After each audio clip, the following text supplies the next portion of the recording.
Ей, дауысың яқшы қойған. Ладно. Лайф бола берсін. Sorry. Бола берсін лайф. Words would I be one cleaner than a church shoes I hurt you up.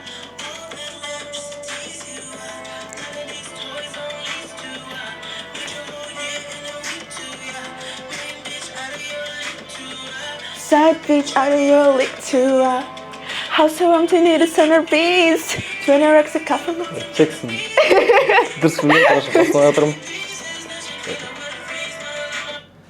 Бәріңе сәлем, сіздермен бірге Ильяс және... Hey, what's up everyone? Сіздермен байланыста Мисс Нурай. Бүгін біз Мисс Нурай екеуміз сіздер үшін The Weeknd'тің Starboy әнін музыкалық талдау жасайтын боламыз. Очкиімізге дейін көрдіңіздер ма? Прям настроены круто это сделать. Окей. Hello, олай болса, бастайық.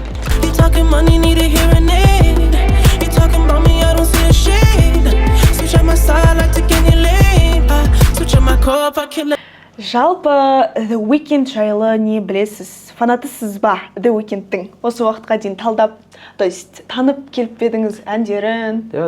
Weeknd'тің өлеңдерін тыңдамау вообще невозможно. Қазір That's insane. Топ чарттардың барлығында ең үстінде жүреді. TikTok'та да көп звуктар именно Weeknd'тің әніне популяр болып кетеді. Мен тыңдаймын өзім Weeknd'ті, бірақ былай талдау жасап, қандай мағына береді, вообще ойланып көрмеппін. Хорошо, қызық болады, олай болса, бүгін біз сіздермен чарттарды жарып шыққан, осы альбомы $50 миллион ақша жасаған Starboy әніндегі күшті сленгтарға, және де күшті фразочкаларға талдау жасайтын боламыз. Олай болса, бірінші сол Starboy жайлы қысқаша ақпарат беріп кетсек. Мен оқыдым. Starboy жалпы не үшін жазды бұл әнді The Weeknd? Өйткені ол өзінің бір успехын көрсеткісі келген сияқты. Жаңа бір баладан, кәдімгі қарапайым баладан жаңа бір Starboy туылды деген сияқты. Жаңа level. From zero to hero, получается. Бірінші теория сондай. Екінші теория енді The Weeknd'тің шоу-бизда өте көп эксестары болды, guys. Эксес. Қандай эксестарын білесіз The Weeknd'тің? Мен Белла Хадидті білем, және де Селена Гомезді білем. Мен, кстати, көрдім TikTok'тан Анджелина Джолимен фотоларын көрдім. Бірақ білмеймін, ол точно информация ма? Кажется, сондай бір нәрсе бар сияқты, потому что мен де естіген болатынмын Анджелина Джоли екеулерінің муткаларын кішкене сондай. Окей, былайша айтқан кезде, получается, эксестары көп. Сондай womanizer типіне жататын сингер ғой, получается, әнші. Окей, екінші теория сол жайлы дейді, қара, смотри, каким я стал, своя локти кусай деген сияқты өзін сондай күшті көрсеткісі келген екен. Тағы Starboy жайлы Грэмми. Starboy осы ең бірінші альбом, жаңа левел көрсетті ғой, басқаша ашып, қазіргі біз білетін Weeknd'ті ашқан осы Starboy. 2016-та шықты ма? 2016-та шықты. 2016-та шығып, сол жылы чарттарды жарып, Грэмми ұтып алған екен. Yes. Грэммиді ұтып алған. Еще бұл новый стиль, да, какой-то? Это Оскар вообще-то. Окей. Новый стиль ғой, прям Weeknd'тің осыған дейінгі альбомдарындағы өлеңдерін қарасақ, прям басқаша. Ал өлеңді жазу үшін, осы альбомды жазу үшін Weeknd менің ойымша Майкл Джексонды бір 50 рет тыңдаған шығар. Солай. Прям қатты ұқсайды Майкл Джексонның стиліне, соған ұқсатып, R&B'ді қосқан, поп музыканы қосқан, электронный музыканы қосқан, короче, солай араласып. Как будто сол замандардағы Майкл Джексонның вайбын қайттан 21-ші ғасырға. Окей, осы заманға қайтып алып келген сияқты ощущение. Окей, что еще можем сказать? Енді әніне талдау жасайық. Жалпы обзор осы Starboy күшті 2016-та шықса да қазірге дейін актуалдылығын жоғалтпаған, күнде естіп жүрген, тыңдап жүрген әндердің бірі. Ал олай болса, лириксына талдау жасайық. Let's go! Жалпы атауынан бастайықшы, Starboy. Қалай түсінесіз бұл атауды не үшін қойған? Жаңа сіз кішкене башағын айтып кеттіңіз, мен сол айтыма бағана өзінің бір успехын көрсеткісі келді. Типа, уже мен звездамын, может, экстарына бағана көрсеткісі келді. Или кейбір теорияларды айтады, типа, өзінің бұрынғы слабый уикендқа, типа мен қазір өстім, ұйтамын, солай, типа, уже старбой болдым деген сияқты. Еще кейбір деректерде старбойды мағынасын бабник ретінде береді екен. Типа, womanizer, бабник, көп қыздармен жүріп тастаған деген сияқты. Сонда, получается, ол бір жағынан өзін сондай старбоймын, мен күштімін деп мадақтап тұр. Бір жағынан, мен көп қыздармен жүріп тастағам шоу-бизда, и мен онымен ұялмаймын деген сияқты. Маған бәрібір, I don't care. Мақтанамын сонымен деген мағынада айтып тұр ғой. Атауы содан шыққан негізі, старбой, көбісі біле бермейді. Бірінші verse 1 қайырмасынан бастайық. Okay. P1 cleaner than your chart shoes дейді. Мен жалпы оқыған болатын P1 деген ол машинаның маркасы деп. P1, типа McLaren P1. Получается sport car. Да, вот қазір бар ғой, Формула 1, P1.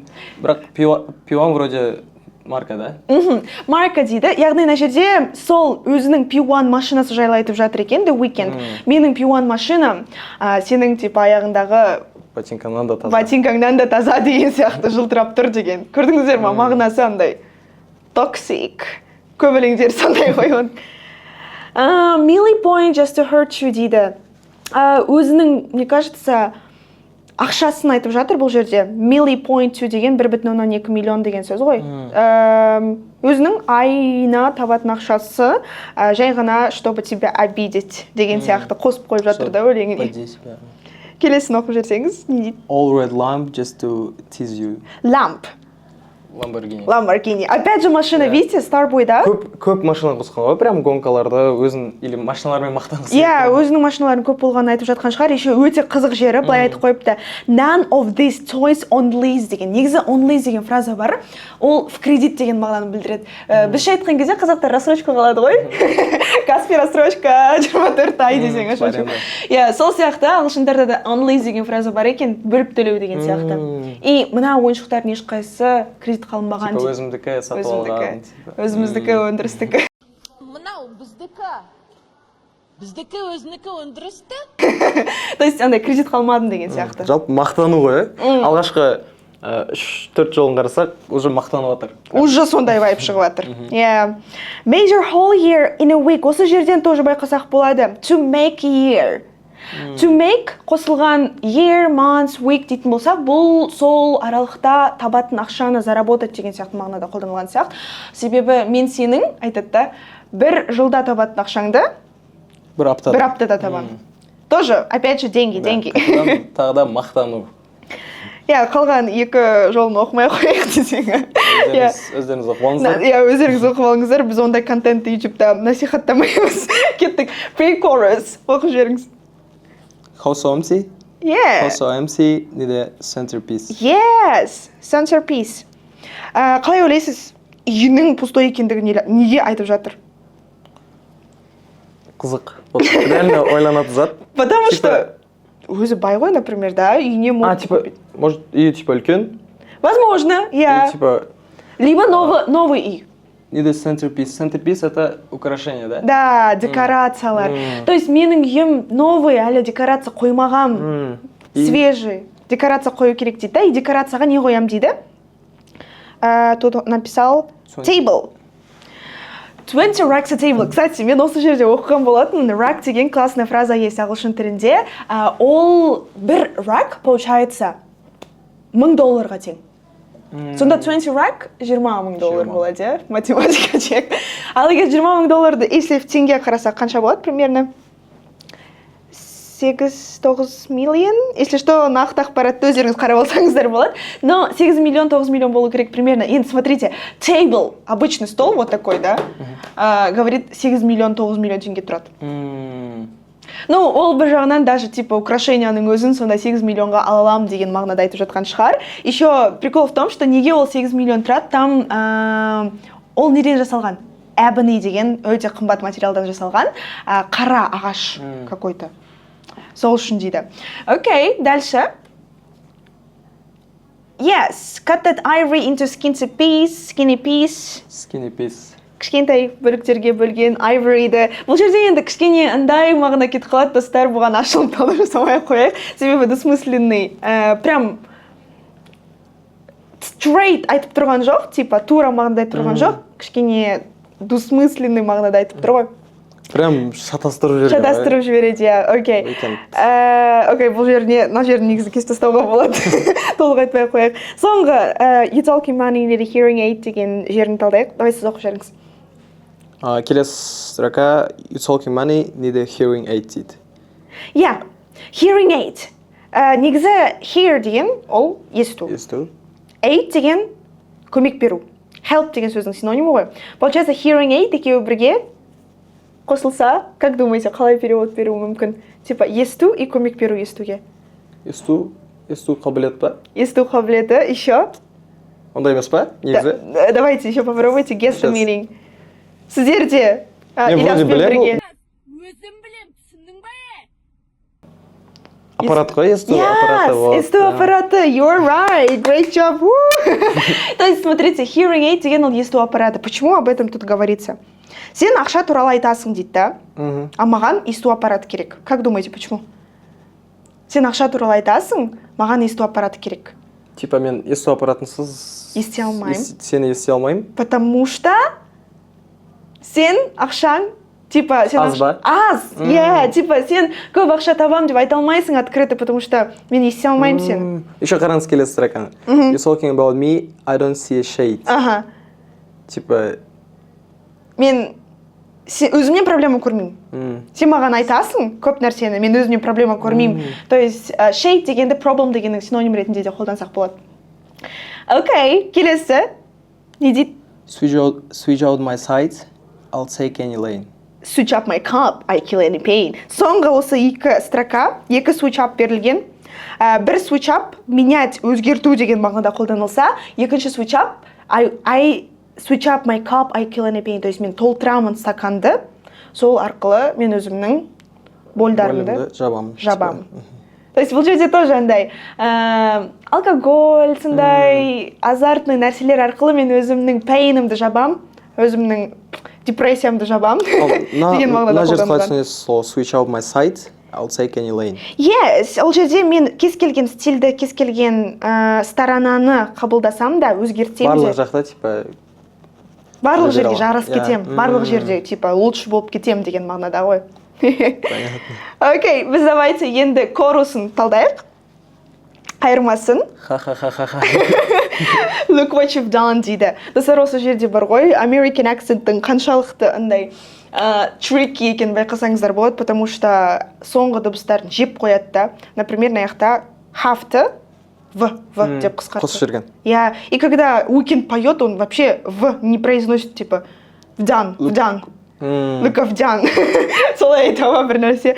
И ама Starboy. Опять же, бағана біз бұл жерді талдадық. А, кстати, Look what you've done дегенше, ана неге келеді? Тоже бағана айтып кеткен тиктоктағы звукқа. Смотри, каким я стал. Своя локтя кусай деген. Тура сол сияқты, смотри. Осы жерге қарап айтса болады да, уже экстерна. Да. Кішкене қатысы бар деп. Сен көрдің ба, кого ты потерял деген сияқты мағынада айтып жатқанын. Осы прям коруста ашық айтылады екен. Жалпы осы күшті фразочкалар бар, сленгтар бар. Жаңағы маған қатты ұнаған 20 racks деген фразасы, потому что ол типа ағылшын долларлары, бакстары сияқты тоже сондай сленговый фраза да. Вот, маған қатты ұнаған жер сол.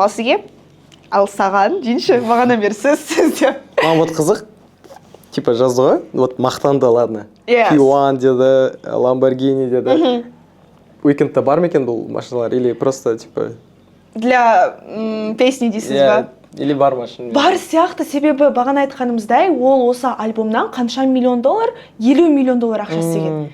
И получается, бір альбомнан сондай ақша істеп жатса, болады ғой по-любому. Ол жайлы енді The Weeknd'тің өзі біліп жатыр. Но біз ойлаймыз. Келесі выпускта Weeknd'тан сұраймыз бірге. Иә, сол күнге жеткісін The Weeknd'тан интервью алатын. Ильяс екеуміз интервью аламыз бұйырса. Сол, сіздермен бірге болған Ильяс, және Мисс Нурай. Келесі выпусктарда кездескенше. Бай! О, прикольно шыққан сияқты. Текст андай не тексттер болмай қалды.